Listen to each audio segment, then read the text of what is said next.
Ukraine रूस संघर्ष के बीच भारतीय नागरिकों की वतन वापसी के लिए ऑपरेशन गंगा युद्ध स्तर पर जारी। भारतीय वायुसेना के 3 C-17 ग्लोब मास्टर विमान वहां फंसे भारतीयों को सुरक्षित वापसी के लिए पोलैंड, रोमानिया और हंगरी के लिए रवाना।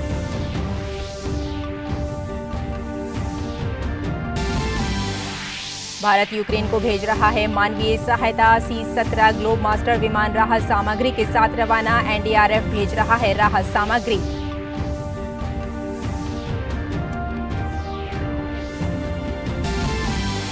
यूक्रेन के युद्धग्रस्त क्षेत्रों से भारतीय स्वदेश आना जारी। हंगरी और पोलैंड से पहुंचे विमान।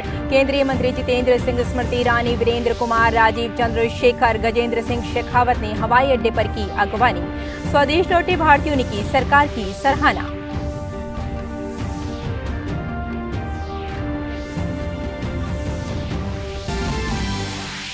यूक्रेन युद्ध पर अमेरिका के राष्ट्रपति जो बाइडेन का बड़ा ऐलान। रूस के लिए एयर स्पेस किया बंद। यूक्रेन को हर संभव मदद का दिया आश्वासन। यूक्रेन के साथ युद्ध में एक साथ खड़े होने की जताई प्रतिबद्धता। सेना भेजने से किया इनकार। यूक्रेन और रूस के बीच संकट गहराया। राजधानी कीव में मुख्य टीवी टावर पर हवाई हमले में 5 की मौत। यूक्रेन में कई टीवी चैनल हमले के कारण बाधित। राष्ट्रपति ने अपने अमेरिकी समकक्ष बाइडेन से की बात। प्रधानमंत्री नरेंद्र मोदी ने प्रौद्योगिकी सक्षम विकास वेबिनार के पूर्ण सत्र को किया संबोधित। कहा, केंद्रीय बजट 2022 में सनराइज सेक्टर का रोड मैप किया प्रस्तुत। उत्तर प्रदेश विधानसभा चुनाव के 7वें और अंतिम चरण के लिए प्रचार चरम पर। प्रधानमंत्री ने सोनभद्र में जनसभा को किया संबोधित। कहा, घोर परिवारवादी लोग भारत को कभी ताकतवर नहीं बना सकते। राज्य में 6ठे चरण के लिए कल होगा मतदान।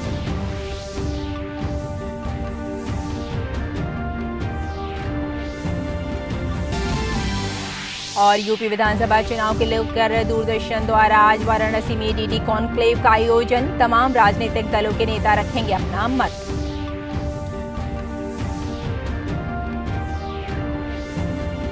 नमस्कार, हिंदी समाचारों में आपका स्वागत है। मैं हूं आपके साथ रेशमा। ये सबसे पहले बात करते हैं ऑपरेशन गंगा की।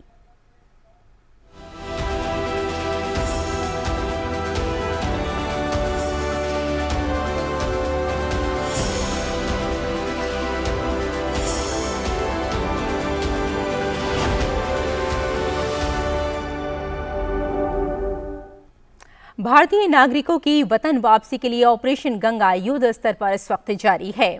बुडापेस्ट से विशेष विमान करीब 220 भारतीयों को लेकर दिल्ली पहुंचा। केंद्रीय मंत्री डॉक्टर जितेंद्र सिंह ने हवाई अड्डे पर भारतीयों का स्वागत किया। पोलैंड से विशेष विमान से 219 भारतीय स्वदेश पहुंचे हैं। केंद्रीय मंत्री स्मृति ईरानी ने हवाई अड्डे पर भारतीयों की अगवानी की है। ऑपरेशन गंगा जारी है इस वक्त और बुडापेस्ट से विशेष विमान 220 भारतीयों को लेकर स्वदेश पहुंचा है। केंद्रीय मंत्री वीरेंद्र कुमार ने भारतीयों का स्वागत किया। पोलैंड से 219 भारतीय विशेष विमान से स्वदेश पहुंचे।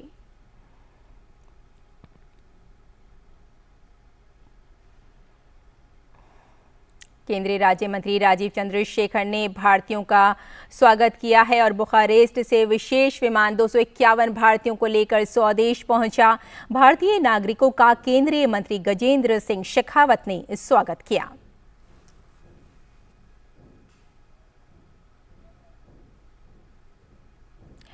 यूक्रेन में फंसे भारतीय नागरिकों की सुरक्षा और उनकी स्वदेश वापसी के मुद्दे पर आज प्रधानमंत्री नरेंद्र मोदी ने कई अहम बातें कहीं। उन्होंने भरोसा दिलाया कि यूक्रेन से भारतीय नागरिकों की वापसी के लिए सरकार कोई भी कसर नहीं छोड़ेगी। पीएम ने ऑपरेशन गंगा का जिक्र किया और कहा कि इसके तहत न सिर्फ कई हजार नागरिकों को वहां से देश वापस लाया जा चुका है, बल्कि मिशन में तेजी लाने के लिए 4 मंत्रियों को भी यूक्रेन भेजा गया है। पीएम ने ये बातें यूपी के सोनभद्र में एक जनसभा के दौरान कहीं। ये भारत का बढ़ता सामर्थ्य ही है कि हम यूक्रेन में फंसे हमारे देश के नागरिकों को वहां से सुरक्षित निकालने के लिए इतना बड़ा अभियान चला रहे हैं। ऑपरेशन गंगा के तहत कई हजार नागरिकों को वहां से देश वापस लाया जा चुका है। इस मिशन को गति देने के लिए भारत ने अपने 4 मंत्रियों को भी वहां पर भेज दिया है। संकट में फंसे भारतीयों को ज्यादा तेजी से निकालने के लिए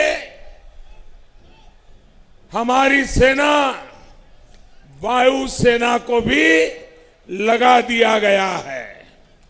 मैं आज देश के लोगों को भी ये विश्वास दिलाता हूं कि भारत सरकार अपने नागरिकों की सुरक्षित वापसी के लिए कोई कोर कसर बाकी नहीं छोड़ेगी। यूक्रेन में फंसे भारतीय नागरिकों को लेकर बुखारेस्ट से स्पेशल फ्लाइट दिल्ली पहुंची। इसमें 251 छात्र शामिल हैं, जिनका स्वागत केंद्रीय मंत्री गजेंद्र सिंह शेखावत ने किया। उन्होंने कहा कि छात्रों ने वहां युद्ध के माहौल में जो कष्ट सहा है उसे शब्दों में बयान नहीं किया जा सकता। शेखावत भी उनकी स्वदेश वापसी की खुशी देखकर बेहद खुश नजर आए। तो जहाज में भी 251 बच्चे भारत के आज पहुंचे हैं। उनकी आंखों में एक खुशी जो भारत की भूमि पर पहुंचने की, और साथ ही साथ में जो भारत की धरती पर पहुंचने के लिए उन्होंने कष्ट सहा है उसका दर्द, वो दोनों तरह के मिश्रित भाव जो है वो देखने को मिले। हमारे भारत के लोग चाहे दुनिया में किसी भी जगह पे रह रहे होंगे, किसी भी देश में रह रहे होंगे, उनके मन में एक संतोष का भाव और एक आत्मविश्वास का भाव निश्चित रूप से जागता है कि हम जहां कहीं भी हैं भारतीय होने के नाते सुरक्षित हैं, क्योंकि हमारे देश का प्रधानमंत्री नरेंद्र मोदी है। यूक्रेन में फंसे 219 छात्रों को लेकर इंडिगो एयरलाइंस की एक स्पेशल विमान पोलैंड से दिल्ली पहुंची। केंद्रीय राज्य मंत्री राजीव चंद्रशेखर ने दिल्ली एयरपोर्ट पर इन छात्रों का स्वागत किया। स्वदेश सुरक्षित वापस होने पर बच्चों ने प्रसन्नता जाहिर की और सरकार का धन्यवाद किया। We are really thankful that they've come so far and they've helped us with these flights, arranging all these flights and trying to evacuate us. So we are thankful for that as well. We wish to come to India and meet the family. So I thanks to Indian government to evacuate us. केंद्रीय राज्य मंत्री राजीव चंद्रशेखर ने कहा कि विदेशों में फंसे सभी लोगों को लाना सरकार की प्राथमिकता है। Basically, one of the most complicated and complex operations, Operation Ganga, because it is operating in the background of a conflict. It's a dangerous situation, and our children have gone there to study. They were not there for any other reason, and it is the government's mission to bring them back home safely, out of harm's way, and reunite them with their families. Or I'm very glad that private airlines, our Indian Air Force, all of them are responding to Prime Minister's call, and it is a very satisfying thing to be able to welcome our children back home and to send them back to their families. And this mission will continue till every one of our students are brought back home. केंद्रीय मंत्री स्मृति ईरानी ने युद्धग्रस्त Ukraine से लौटने वाले भारतीय छात्रों का Delhi airport पर स्वागत किया। स्मृति ईरानी ने भारतीय छात्रों से मुलाकात की। गौरतलब है कि ये विमान पोलैंड से दिल्ली पहुंचा है, जिसमें 218 भारतीय छात्र थे।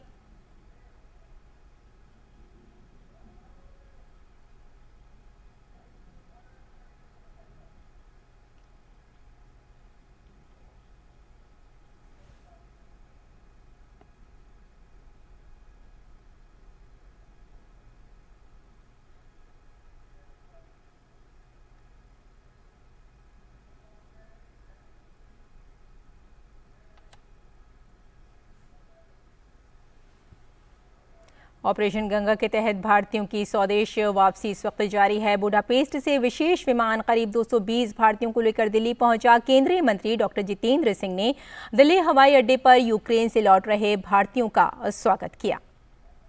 इस दौरान उन्होंने कहा, सरकार भारतीय नागरिकों की सुरक्षित वापसी सुनिश्चित करने के लिए प्रतिबद्ध है। उन्होंने कहा कि प्रधानमंत्री नरेंद्र मोदी लगातार रूस यूक्रेन की स्थिति पर नजर बनाए हुए हैं।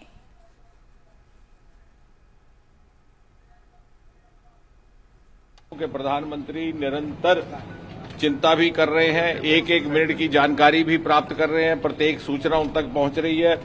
स्वयं वो स्थिति का आकलन करके हमारा मार्गदर्शन भी कर रहे हैं और ये उन्हीं की व्यवस्था के अनुसार सारी कार्रवाई हो रही है और वो सुनिश्चित कर रहे हैं कि एक व्यवस्था के अधीन एक एक करके ये फ्लाइट्स यहां पर आए और आपके लिए अपने घर तक पहुंचने तक की व्यवस्था की जाए।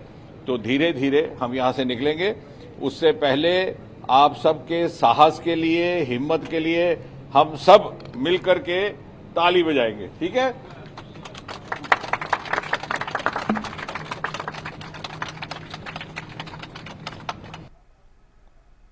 ऑपरेशन गंगा के तहत केरल के कोट्टायम की एक छात्रा की यूक्रेन से सुरक्षित घर वापसी पर उसके माता पिता ने भारत सरकार और भारतीय दूतावास की सराहना करते हुए उनका शुक्रिया अदा किया है।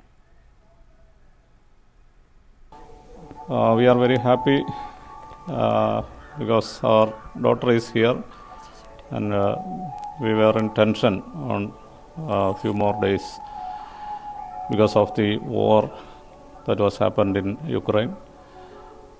Even though after that Indian embassy was done a good intervention in this evacuation process, and now she is with us and we are very expressing our sincere thanks to the central government and to the Indian embassy also. Bharat सरकार द्वारा Ukraine से छात्रों को निकालने के लिए भरपूर प्रयास किए जा रहे हैं। भारतीय छात्रों की सुरक्षित निकासी के लिए उड़ानें भेजी जा रही हैं। बच्चों की सुरक्षित घर वापसी पर उनके माता पिता भी सरकार के प्रति बहुत आभार जता रहे हैं। शुक्रिया अदा करते हैं कि उन्होंने सभी बच्चों को सुरक्षित और मतलब बड़ी श्रद्धापूर्वक, और जो भी उन्होंने अपना प्लानिंग किया है वो बहुत बढ़िया रहा है और उनके लिए बहुत बहुत शुक्रिया अदा करना चाहते हैं। और जो भी बच्चे हैं वो सदापूर्वक अपने देश सुरक्षित पहुंचे। वो और आइए इस वक्त आपको सीधे ले चलते हैं यूपी के गाजीपुर, जहां प्रधानमंत्री नरेंद्र मोदी एक जनसभा को संबोधित कर रहे हैं। लेकिन परिवारवादियों ने अपने स्वार्थ में इस पुण्य क्षेत्र की पहचान बदल करके रख दी थी। परिवारवादियों के शासन में यहां की पहचान गहमर के वीर ना होकर माफिया और बाहुबली बन गए थे। क्या आपको ये पहचान मंजूर है? क्या ये पहचान बदलने वालों को ये सजा करने का मौका है कि नहीं है? इनको सजा दोगे कि नहीं दोगे? आपको वोट देकर के सजा देनी है भाइयों। परिवारवादियों के राज में क्या कुछ नहीं हुआ? याद कीजिए मेरे भाइयों बहनों, इन घोर परिवारवादियों ने हमारे दलित भाई बहनों की बस्तियां जलाई थी कि नहीं जलाई थी? बस्तियां जलाई थी कि नहीं जलाई थी? क्या गाजीपुर के लोग भूले नहीं है वो दौर जब हमारे एक होनहार साथी कृष्णनारायण राय जी की गोलियों से छलनी कर दिया गया था? भाइयों बहनों, गाजीपुर को उन परिस्थितियों से निकालकर योगी जी के शासन में गाजीपुर के विकास को प्राथमिकता दी गई है।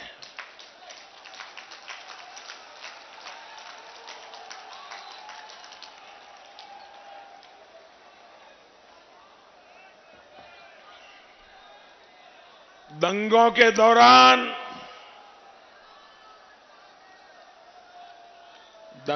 दौरान खुली जीप में घूमने वाले आज घुटनों पर है दोस्तों।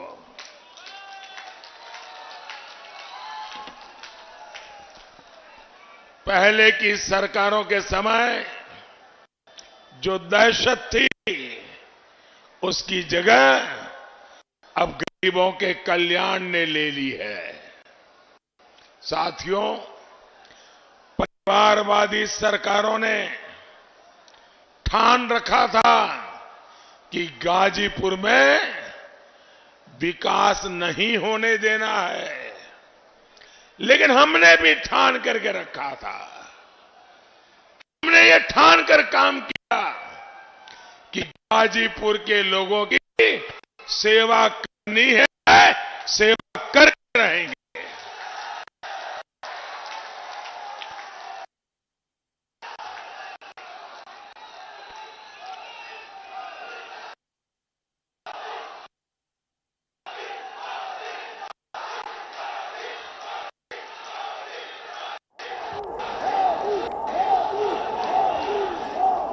साथियों, आपकी एक बहुत बड़ी समस्या कनेक्टिविटी की थी।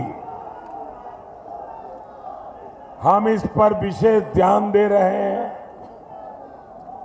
आपको याद होगा, पहाड़ी घाट पुल की मांग 6 दशक से हो रही थी। ये हमारी ही सरकार है जिसने इसके निर्माण का काम शुरू करवाया। पूरे क्षेत्र में विकास को और तेजी देने के लिए पूर्वांचल एक्सप्रेस वे भी शुरू हो चुका है। हमने गाजीपुर को काशी से जोड़ने के लिए हाईवे का निर्माण भी कराया। गाजीपुर, कोबलिया, आजमगढ़ और बक्सर से जोड़ने के लिए भी ऐसा ही काम चल रहा है। साथियों, इन गौर परिवारवादियों ने जिस तरह सुख चैन भरा जीवन गुजारा है, महलों में जीना, महंगी गाड़ियों में घूमना, वो कभी भी गरीब का दर्द नहीं समझ सकते। इन्हें, माताओं बहनों को चूल्हे के धुएं से जो तकलीफ होती है, इसका अंदाजा भी नहीं था। ये हमारी ही सरकार है जिसने गाजीपुर की 2.5 लाख से अधिक गरीब माताओं बहनों को उज्ज्वला का गैस कनेक्शन दिया है। साथियों, ये वही परिवारवादी हैं जो शौचालय की बात करने पर हम लोगों का मजाक उड़ाते थे। इन परिवारवादियों को हमारी माताओं बहनों की असहनीय पीड़ा भी कभी समझ नहीं आई। इस पीड़ा को दूर करने का काम भी हमारी सरकार ने किया है। साथियों, ये लोग इतने असंवेदनशील है कि दिव्यांग, वृद्ध, असहाय की पेंशन का पैसा भी खा जाते थे। याद है ना कैसे पेंशन के पैसे खा गए? याद रखिएगा, ये लोग पेंशन के भी लुटेरे हैं। आज भी इन लोगों की सोच वही है। इनकी नजर आपके विकास के लिए आए जो पैसे हैं ना, उस पैसों पर इनकी नजर है। इस वक्त अभी आप देख रहे थे कि गाजीपुर में प्रधानमंत्री नरेंद्र मोदी जनसभा को संबोधन कर रहे हैं। उन्होंने विपक्ष पर हमला बोलते हुए कहा कि परिवारवादियों ने यहां माफिया पैदा की हैं, जिसकी वजह से उन्हें कभी भी माफ नहीं किया जा सकता। भारत का उन्होंने अपमान किया है, दलित भाई बहनों की बस्तियों को उन्होंने उजाड़ दिया है और कभी भी भारत को, परिवारवादी जो सरकार थी वो कभी भी भारत को ताकतवर नहीं बना सकती। योगी जी के शासन में गाजीपुर के विकास को विकसित किया जाएगा और कहीं ना कहीं में आप देखेंगे कि आगे बढ़ेगा। और परिवारवादी सरकारों ने गाजीपुर में कभी भी विकास नहीं किया, लेकिन हमने भी ठान लिया है कि गाजीपुर में विकास होकर रहेगा। अब खबरों की तरफ आगे बढ़ते हैं और बात करते हैं एक बार फिर से रूस और यूक्रेन की। रूस द्वारा यूक्रेन के खिलाफ शुरू हुए जंग के बाद बहुत से लोगों का वहां से पलायन जारी है। भारत द्वारा युद्ध प्रभावित लोगों के लिए यूक्रेन को मानवीय सहायता और चिकित्सा आपूर्ति भेजा जा रही है और राष्ट्रीय आपदा मोचन बल की एक टीम भारतीय वायुसेना के हिंडन एयरबेस पर 100 टेंट और 2500 कंबल भेज रही है। वहां से इसे फ्लाइट के जरिए पड़ोसी देश यूक्रेन के रोमानिया के लिए रवाना किया जाएगा।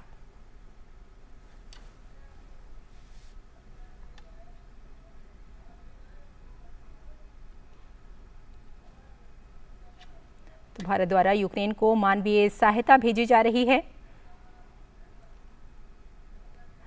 और इस वक्त हमारे साथ इस खबर पर जुड़ गए हैं मेजर जनरल एसपी आस्थाना, जो कि रिटायर्ड हैं और आप रणनीति और रक्षा विशेषज्ञ हैं। आपका स्वागत है डीडी न्यूज़ पर। मेजर जनरल, सबसे पहले हम आपसे यही पूछना चाहेंगे कि भारत द्वारा यूक्रेन मानवीय सहायता भेज रहा है और दूसरी तरफ हम देख रहे हैं कि ऑपरेशन गंगा भी लगातार जारी है, वापस आ रहे हैं भारतीय वहां से, तो कितना सकारात्मक कदम आप इसे मानेंगे?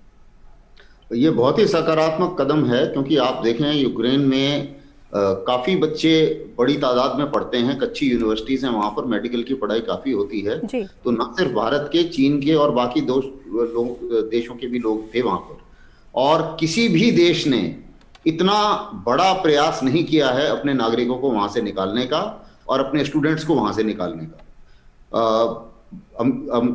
अमेरिका जैसे देशों ने भी बहुत पहले एडवाइजरी जाहिर कर दी थी कि भाई आप अपने आप बंदोबस्त कीजिए और वापस आ जाइए, और इस डेट से पहले पहले वापस आ जाइए। उसी मुताबिक बाकी देशों ने भी कुछ कह रहे हैं कि जी आप अपने वहीं बंकर में बैठिए, जब आपको मौका मिलता है, जब ये यूक्रेन गवर्नमेंट बोलती है तब आप निकल के आइएगा।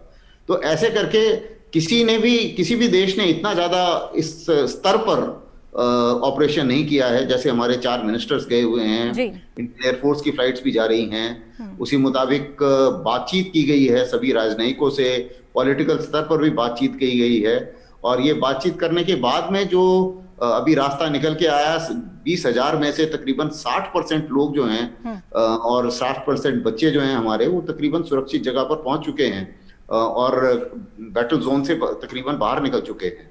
और उसी मुताबिक बाकी जो लोग हैं, जो बच्चे हैं, वो भी अभी बाहर जा रहे हैं। और साथ ही साथ रूस के साथ भी ये कोशिश की जा रही है, बातचीत की जा रही है, क्योंकि जो खार्किव वाला एरिया है वो रूस की बॉर्डर के नजदीक पड़ता है, और वहां से अगर वेस्ट में जाया जाए, जहां पर पोलैंड, रोमानिया और मोल्डोवा वगैरह हैं, तो उधर तकरीबन 1300-1400 किलोमीटर इनको जाना पड़ता है, ट्रेन से बड़ी लंबी जर्नी हो जाती है। बिल्कुल।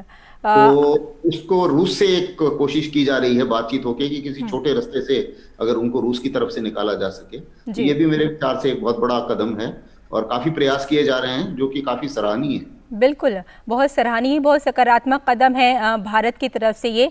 आस्थाना जी, वहाँ पे जो लोग फंसे हुए हैं, ख़ासतौर से अगर हम यूक्रेन के चाहे निवासियों की बात करेंगे या भारतीयों के जो वहाँ फंसे हुए हैं इस वक्त, उनको बेशक निकालने की कोशिश की जा रही है, लेकिन उनके लिए किस तरह की गाइडलाइंस हो सकती हैं? देखिए, गाइडलाइंस कुछ तो वहाँ पर उनके लोकल एडमिनिस्ट्रेशन भी देता है। जैसे अगर कोई हमला आने वाला है, हवाई हमला आने वाला है, तो सायरन बजेगा और उसी मुताबिक क्या क्या उन्होंने ड्रिल करनी चाहिए वहां पर। लेकिन मैं एक थोड़ी सी अपना एक्सपीरियंस से शेयर करना चाहूंगा कि अगर जैसे मान लो बच्चे अभी कुछ बच्चे, खबर आई थी कि खार्किव से पैदल चल के रेलवे स्टेशन जा रहे हैं ताकि वहां पे रेलवे स्टेशन में जाया जाए। तो जितना अंडरग्राउंड रहेंगे उतना ज्यादा अच्छा है। बिल्कुल। अगर आप पैदल भी चल रहे हैं और अचानक से आप खुले मैदान में हैं और अचानक से फायरिंग शुरू हो जाती है, तो बेस्ट चीज है कि आप एकदम लेट जाइए, या आपके आसपास अगर कोई गड्ढा है तो उस गड्ढे में आप घुस जाइए और घुस के सीधा लेट जाइए। तो उससे क्या होता है कि जब ये फायरिंग बंद हो जाती है तब आप ज्यादा से ज्यादा और जल्दी से जल्दी जो आपका गंतव्य स्थान है वहां पर, या जो नियरेस्ट सुरक्षित जगह है वहां जाने की कोशिश कीजिए। जब बमबारी होती है उसमें सबसे सेफ जगह होती है ग्राउंड के नीचे, चाहे वो बंकर हो, चाहे वो मेट्रो स्टेशन हो, अंडरग्राउंड मेट्रो स्टेशन जो हैं।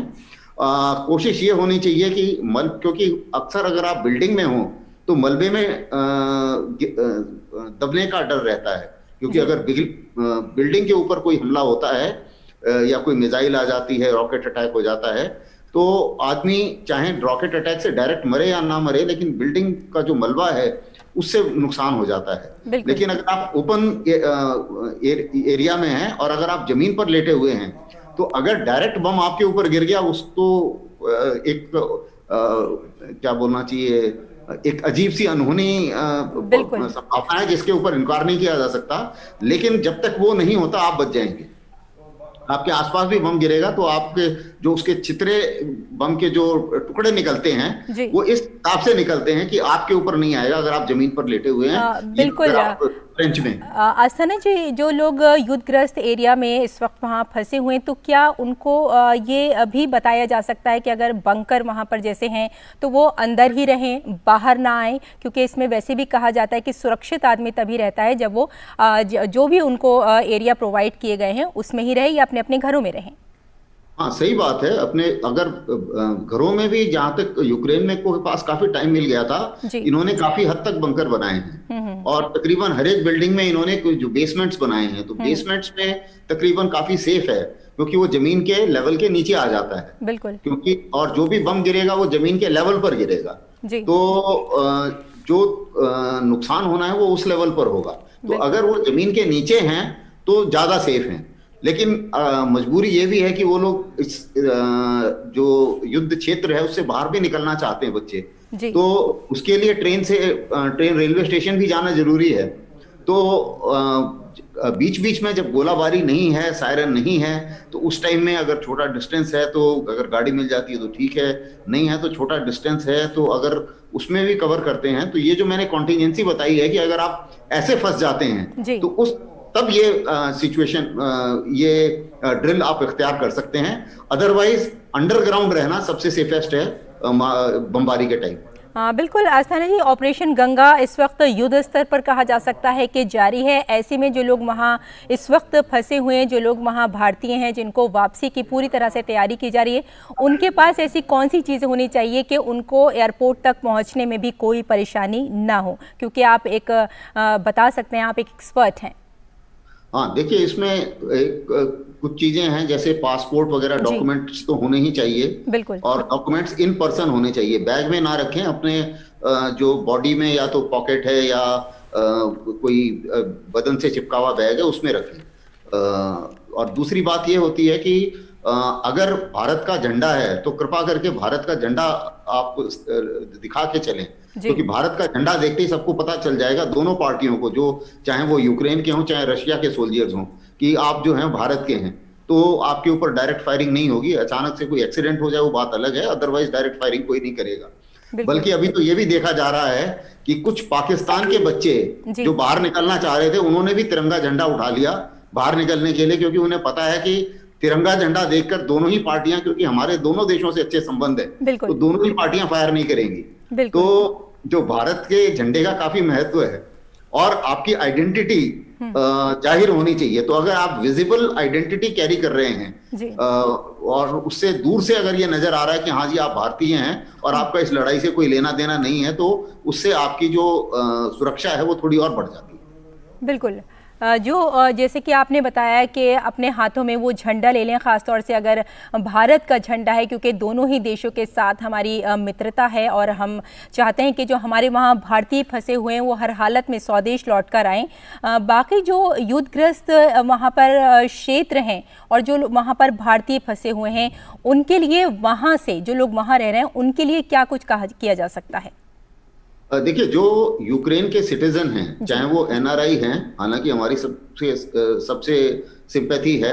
भारत के पास तो ओपन इनविटेशन है कि अगर आप आना चाहते हैं तो आप आ सकते हैं। एनआरआई के लिए कोई रेस्ट्रिक्शन तो नहीं है। जी जी। लेकिन कुछ लोग जो हैं जिनका वहां पर बिजनेसेस हैं, वो लोग वहां रहना भी चाह रहे हैं। कुछ लोग निकलना चाह रहे हैं, वो निकल गए हैं। और उसमें अभी जो नहीं निकले हैं और निकलना चाहते हैं उनके लिए भी मुझे पूरा भरोसा है कि हमारे दूतावास से जब ये संबंध करेंगे, कम्युनिकेशन करेंगे तो वो होगा। अभी कीव में दूतावास बंद हुआ है, लेकिन बॉर्डर के पास फिर भी अभी चालू है। तो एक्टिविटीज जो हैं वो चालू हैं। और जो हमारा विदेश मंत्रालय है उसने नंबर्स दिए हुए हैं, कांटेक्ट नंबर। इन नंबर के ऊपर बात कीजिए। अभी मैंने देखा कि कई बच्चों जो ये कंप्लेंट भी कर रहे थे कि भाई हमारी बातचीत नहीं हो पा रही है। जाहिर है, थोड़ा धैर्य रखिए, क्योंकि इतने सारे लोग इस समय कांटेक्ट करते हैं कि जो कांटेक्ट नंबर्स होते हैं वो काफी हद तक एंगेज हो जाते हैं। तो अक्सर ये मुसीबत भी आती है। और जो स्टाफ है वो भी काफी प्रेशर में काम कर रहा है, जो विदेश मंत्रालय का स्टाफ है। लेकिन इतना जरूर हमें मानना पड़ेगा कि जहां बड़े बड़े देशों ने, अमेरिका तक के जैसे देशों ने, सबने अपनी एम्बेसीज वापस कर ली थी। हालांकि वो बोलते तो बहुत है कि हम खड़े हैं यूक्रेन के साथ, लेकिन सब अपनी एम्बेसी उठा के भाग गए थे। उस हालत में हमारा विदेश मंत्रालय और हमारे जो राजनयिक है वो वहां पर रहे और कार्रवाई करते रहे जब तक कीव से हर एक भारतीय नागरिक बाहर नहीं निकल गया। बिल्कुल। तो आपने ये कीव का आपने जिक्र किया, जो मुख्य टीवी टावर है वहाँ हवाई हमले में उसमें कुछ लोगों की मौत भी हो चुकी है। तो कौन सा वो साधन बनेगा कि जो वहाँ भारतीय रह रहे हैं या यूक्रेन के ही वासी हैं उन तक वो गाइडलाइंस पहुँच सकें? देखिए, अभी सोशल मीडिया मेरे विचार से फिर भी चल रहा है, क्योंकि अगर हम उनके राष्ट्रपति की तस्वीर देख पा रहे हैं तो इसका मतलब इंटरनेट और सोशल मीडिया चालू है। और सोशल मीडिया के थ्रू मेरे विचार से सारे जो मैसेजेस हैं वो अभी पास हो रहे होंगे। और अगर डायरेक्ट प्रसारण नहीं भी हो रहा है टीवी के थ्रू, तो सोशल मीडिया से मेरे विचार से सभी को जुड़े रहने की जरूरत है। और जितने भी यूक्रेन के जो ऑफिशियल्स हैं, जैसे उनका भी होगा, विदेश मंत्रालय होगा, उनका इंटीरियर मिनिस्ट्री का मंत्रालय होगा, गृह मंत्री, जैसे हम गृह मंत्री कहते हैं, तो ये जो मंत्रालय हैं इनको फॉलो करें। तो फॉलो करके क्या है, जो भी गाइडलाइंस आएंगी वो हेल्थ की भी जो मंत्रालय होगा, तो इन सबको फॉलो करें तो उससे ज्यादा मेरे विचार से आसानी होगी। और जो ट्रांसपोर्ट के हैं, जो रेलवेज के हैं, उनकी भी वेबसाइट को फॉलो करें तो वो मेरे विचार से उनको जानकारी मिल पाएगी। बिल्कुल। भारत ने अपने नागरिकों को यूक्रेन से थल सीमा के जरिए भी बाहर निकालने का एक ये किया है कि किसी भी तरह से उनको बाहर निकाला जा सके, चाहे वो कोई भी रास्ता हो। तो किस तरह से ये ऑपरेशन चलाया जा रहा है? देखिए, अगर आप इस ऑपरेशन गंगा का पूरा जो देखें कि क्रिटिकलिटी कहाँ पे है, कहाँ पे हमारे लिए सबसे ज्यादा मुसीबत है। मुसीबत है उनको युद्ध क्षेत्र से बाहर निकाल के सेफ एरिया में, और सेफ एरिया के बाद में बॉर्डर क्रॉस करने की। एक बार अगर वो बॉर्डर क्रॉस कर जाते हैं तो चाहे वो पोलैंड में हो, चाहे रशिया में हो, चाहे इसमें रोमानिया में हो, या मोल्डोवा में हो, या किसी भी देश में हो, सभी देशों के हमारे से अच्छे संबंध है, उन्हें कोई परेशानी नहीं होगी। और हमारे पास इतनी क्षमता है हवाई जहाजों की, अभी एयरफोर्स के भी हवाई जहाज जा रहे हैं, और वैसे भी इतना बड़ा फ्लीट है हमारे पास हवाई जहाज का कि उनको वापस हिंदुस्तान लाया जाएगा। अभी सबसे इंपॉर्टेंट हमारे लिए जो क्रिटिकलिटी है कि जैसे खार्किव का एरिया है, खार्किव में बमबारी बहुत हो रही है, तो उस एरिया में जो बच्चे फंसे हुए हैं उनको इस तरीके से सेफली एक सेफ जगह से, कॉम्बैट जोन से बाहर निकाला जाए, युद्ध क्षेत्र से बाहर निकाला जाए, वो सबसे प्रायोरिटी है। और उसमें मुसीबत ये आ रही है कि हमारे हवाई जहाज वहां जा नहीं सकते क्योंकि नो फ्लाई जोन है। तो उस हालत में जो कार्रवाई हो रही है वो इन लोगों, दोनों देशों के राजनयिकों से के थ्रू हो रही है और दोनों गवर्नमेंट्स के थ्रू हो रही है। तो गवर्नमेंट टू गवर्नमेंट और डिप्लोमेटिक चैनल पर जो बातचीत हो रही है उसी से इनको निर्देश भी दिए जा रहे हैं। और बच्चों के लिए भी ये है कि भाई हमारे विदेश मंत्रालय की जो भी वेबसाइट्स हैं, जो भी उनको भी सोशल मीडिया में उनको फॉलो करें, ताकि जो इंस्ट्रक्शंस आती है और कहीं से होना हो व्हाट्सएप से, ये सब तो फॉलो हो सकता है। तो मेरे विचार से इंटरनेट है तब तक कम्युनिकेशन के लिए मुझे नहीं लगता कि कोई दिक्कत आनी चाहिए। बिल्कुल, सरकार की प्राथमिकता यही है कि जो वहाँ फंसे हुए लोग हैं, ख़ासतौर से जो छात्र वहाँ इस वक्त फंसे हुए हैं, क्योंकि भारत से ऐसे बहुत से छात्र वहाँ गए हुए हैं अपनी हायर स्टडीज़ के लिए, तो जो उनकी यूनिवर्सिटीज़ हैं या उनके स्कूल कॉलेजेस हैं, वहाँ से भी उनको कोई आश्रय मिला हुआ है या फिर वहाँ से कोई उनको गाइडलाइंस मिली हुई हैं? हाँ बिल्कुल, कुछ जगह पर यूनिवर्सिटीज़ ने बसेज अरेंज की हैं बॉर्डर तक जाने के लिए। कुछ जगह पर यूनिवर्सिटीज़ ये बंदोबस्त कर रही हैं कि भाई किसी तरीके से बच्चे मेट्रो स्टेशन तक पहुंच जाएं और फिर रेलवे स्टेशन तक पहुंच जाएं। लेकिन अभी मुसीबतें कई आ रही हैं, क्योंकि बहुत लोग निकलना चाह रहे हैं, वहाँ के लोकल भी निकलना चाह रहे हैं और सभी देशों के छात्र भी निकलना चाह रहे हैं। तो रेलवे लाइन में क्यू लगी हुई है, रेलवे में भी ट्रेन में भी नंबर नहीं आ रहा है, तो थोड़ा सा धैर्य रखना पड़ेगा। और भारत अपनी तरफ से पूरी कोशिश कर रहा है। और मेरे विचार से जो हम लोग निकाल पाए, आप देखिए सिर्फ 400 बच्चे निकले थे उस समय तक 20,000 में से, जब ये लड़ाई शुरू हुई थी। और लड़ाई के रहते रहते मेरे विचार से जो लास्ट फिगर थी 12,000 तक बच्चे निकल चुके हैं बाहर। हालांकि फ्लाई इन जो है वो 8,000 से ज्यादा शायद फ्लाई इन भी हो चुके हैं। तो उस हालत में मेरे विचार से काफी बड़ी तादाद में हम लोग निकाल पाए हैं। और भारत के सबसे अच्छे संबंध हैं, और भारत का जो ये जिसे बोलना चाहिए एक इम्प्रेशन है, इंटरनेशनल जो इम्प्रेशन है, उससे बहुत फर्क पड़ा है और सभी ने काफी हद तक मदद की। बिल्कुल, ये कहा जा सकता है कि संयम बरतने की बहुत ज़रूरत है जो वहाँ भारतीय रह रहे हैं। और ऑपरेशन गंगा की अगर बात की जाए तो युद्ध स्तर पर जारी है, और जितनी जल्दी हो सकेगा वहाँ जितने भी भारतीय हैं, या फिर ये भी कहा जा सकता है कि यूक्रेन के जो वासी हैं जो वहाँ से निकलना चाह रहे हैं उनको वहाँ से निकाला जाएगा। बहुत बहुत शुक्रिया हमारे साथ जुड़ने के लिए और इस तमाम जानकारी के लिए मेजर जनरल SP आस्थाना। फिलहाल अगली खबर पे नज़र डाल लेते हैं जो कि यूक्रेन से ही है। यूक्रेन में रूस के हमले के बाद भारत सरकार भारतीय छात्रों को सकुशल घर पहुंचाने में कामयाब हो रही है। भारत के अन्य राज्यों की तरह उत्तराखंड के सैकड़ों बच्चे भी वहां मेडिकल और अन्य विषयों की पढ़ाई के लिए गए हुए हैं। इसमें पौड़ी गढ़वाल जिले के 20 बच्चे यूक्रेन के विभिन्न विश्वविद्यालयों में पढ़ रहे हैं। अब तक प्रदेश के दर्जन भर बच्चे सकुशल अपने घर लौट चुके हैं। पौड़ी गढ़वाल में कोटद्वार के जौनपुर की रहने वाली विभूति भारद्वाज के घर में खुशी का माहौल है। वो यूक्रेन में MBBS 3rd ईयर की पढ़ाई कर रही थी और सोमवार देर रात ही अपने घर पहुंची हैं। विभूति ने बताया कि जैसे ही उन्हें और उनके साथियों को पता चला कि युद्ध शुरू हो गया है, वे सभी घबरा गए थे और डरने लगे थे, लेकिन साथ ही उन्हें विश्वास था कि भारत सरकार उन्हें सुरक्षित घर पहुंचा देगी और आज उनका विश्वास सच साबित हो गया है।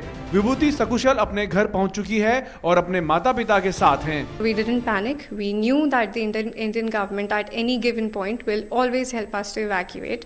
Not only us, all the Indian citizens there. So around within 1-2 hours, the notice of Indian Embassy came and they said that you need to keep your bags ready with the minimum luggage and we will start evacuating you. I'm very thankful to the Indian government as well as the Indian Embassy who helped me as well as my schoolmates and my university mates a lot in coming back to India and I'm very thankful to them.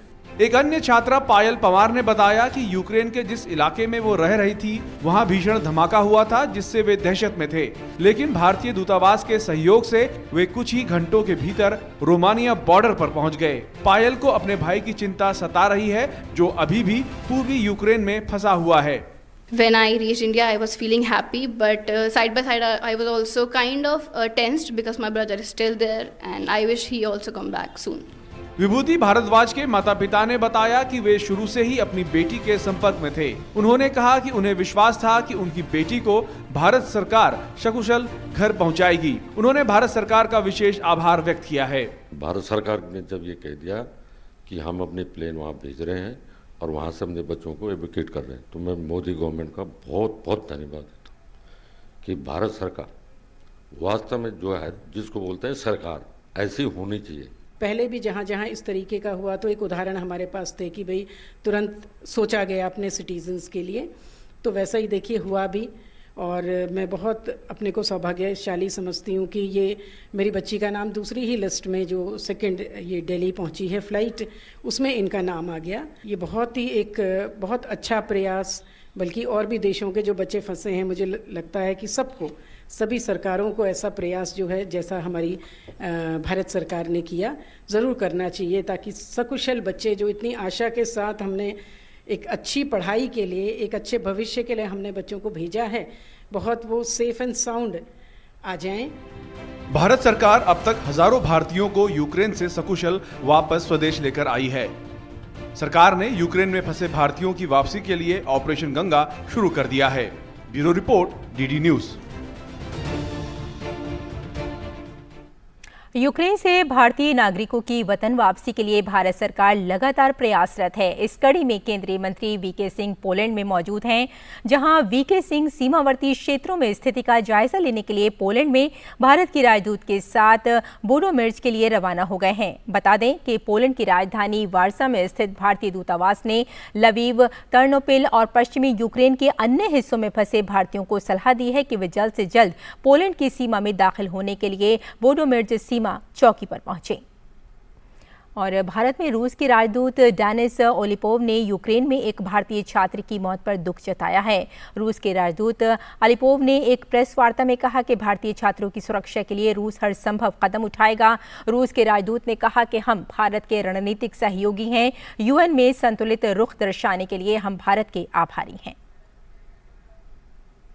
Russia will do everything it possibly can to ensure the safety of Indian citizens in those areas of intense combat actions and their evacuation, and to do a proper investigation of this unfortunate accident.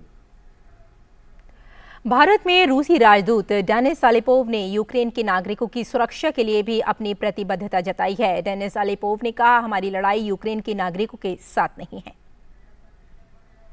I want to draw your attention and point out again very clearly.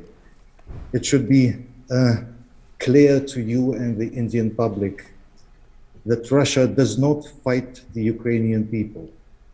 Russia does not target civilian buildings and infrastructure. Russia does not use prohibited weapons.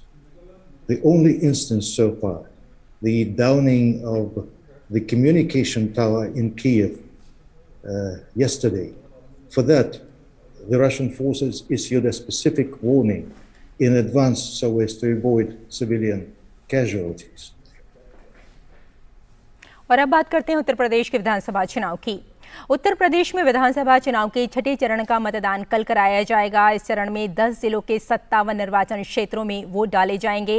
इन जिलों में अंबेडकर नगर, बलरामपुर, सिद्धार्थनगर, बस्ती, गोरखपुर, महाराजगंज, कुशीनगर, देवरिया, संत कबीर नगर और बलिया शामिल हैं। 676 उम्मीदवार मैदान में हैं।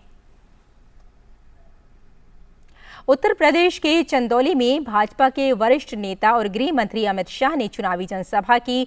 उन्होंने कहा कि यूपी में भाजपा की इस बार सरकार बनी तो घोषणा पत्र में किए गए सभी वादे पूरे किए जाएंगे। दोबारा एक बार कमल की सरकार बना दो। होली और दीपावली में एक सिलेंडर मुफ्त में देने का काम ये भारतीय जनता पार्टी की सरकार। 2,54,00,000 किसानों को उनके अकाउंट में 6-6 हजार रुपया प्रति साल पहुंचाने का काम ये भारतीय जनता पार्टी की सरकार ने।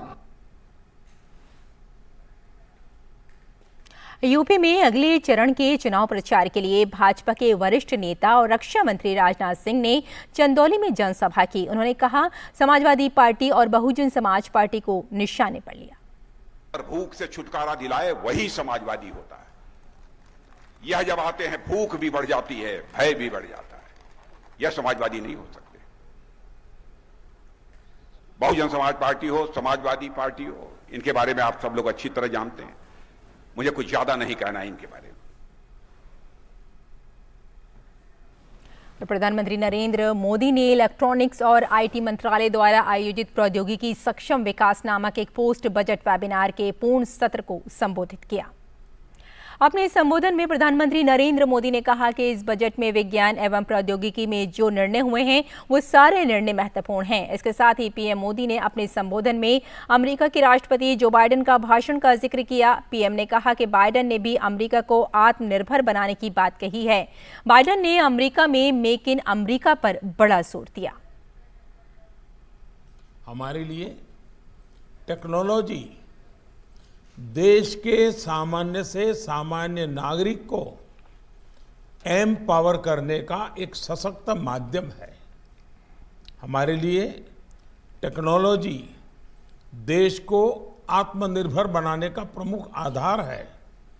और जब मैं भारत के आत्मनिर्भरता की बात करता हूं तो आज भी आपने अमेरिका के राष्ट्रपति बाइडेन का भाषण सुबह सुना होगा।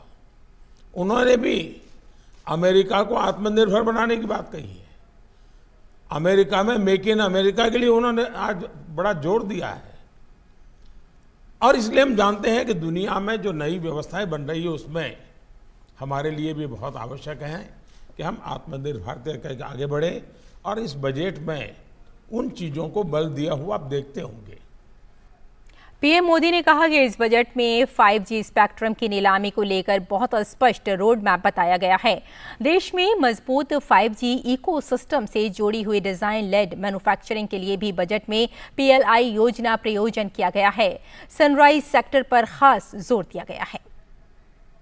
बजट में सनराइज सेक्टर्स के लिए थीमेटिक्स फंड को भी प्रमोट करने की बात कही गई है। आप जानते हैं कि बजट में इसी साल 5G स्पेक्ट्रम के ऑक्शन को लेकर बहुत स्पष्ट रोड मैप बताया गया है। देश में स्ट्रॉन्ग 5G इकोसिस्टम ने इसे जुड़ी हुई डिजाइन लेड मैन्युफैक्चरिंग के लिए भी बजट में PLI स्कीम्स प्रपोज की गई है। मैं अपने प्राइवेट सेक्टर को विशेष तौर पर आग्रह करूंगा कि इन फैसलों से जो नई संभावनाएं बन रही है उस पर डिटेल डिस्कशंस आप लोग जरूर करें और कॉन्क्रीट सुझावों के साथ हम एक सामूहिक प्रयास से आगे बढ़े।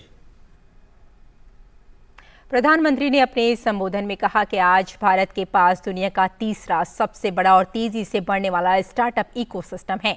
पीएम ने कहा कि अपने स्टार्टअप्स को भरोसा देना चाहता हूं कि सरकार उनके साथ पूरी शक्ति से खड़ी है। आज भारत के पास दुनिया का तीसरा सबसे बड़ा और फास्टेस्ट ग्रोइंग स्टार्टअप इकोसिस्टम है।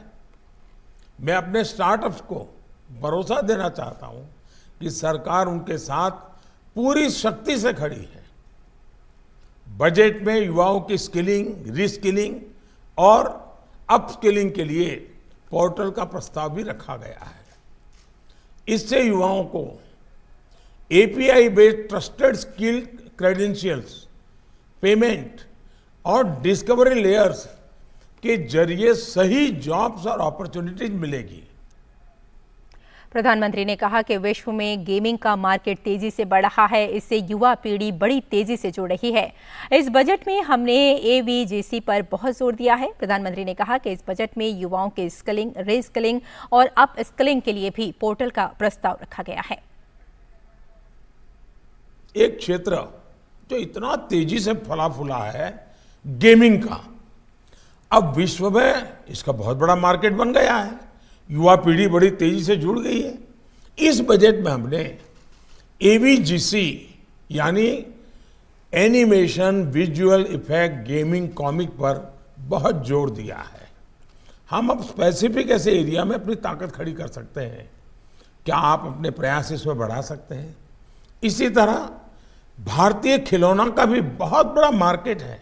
ऐसे ही कम्युनिकेशन सेक्टर में नई टेक्नोलॉजी लाने के लिए भी हम सबको हमारे प्रयासों को और अधिक गति देने की जरूरत है।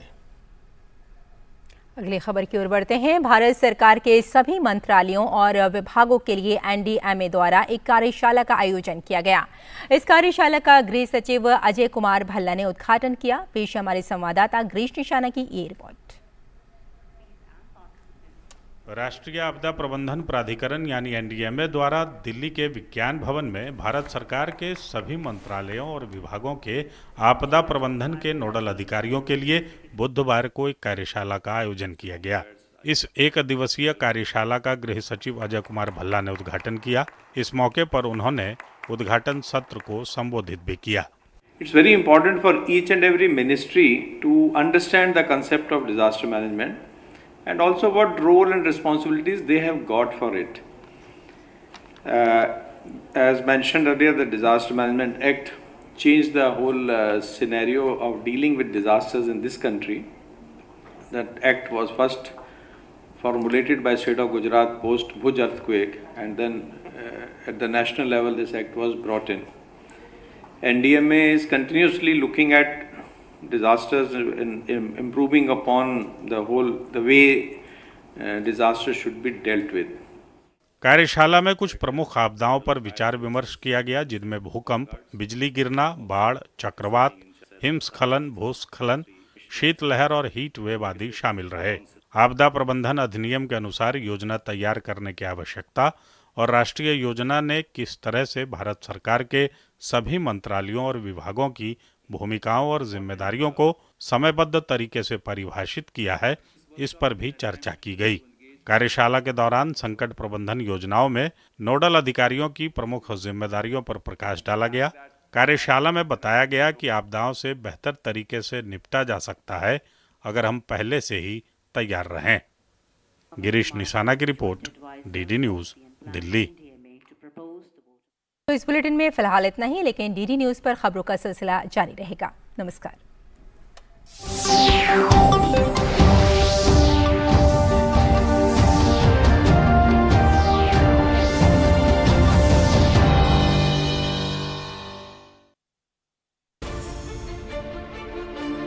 दिन भर की हर अहम खबर को समेटे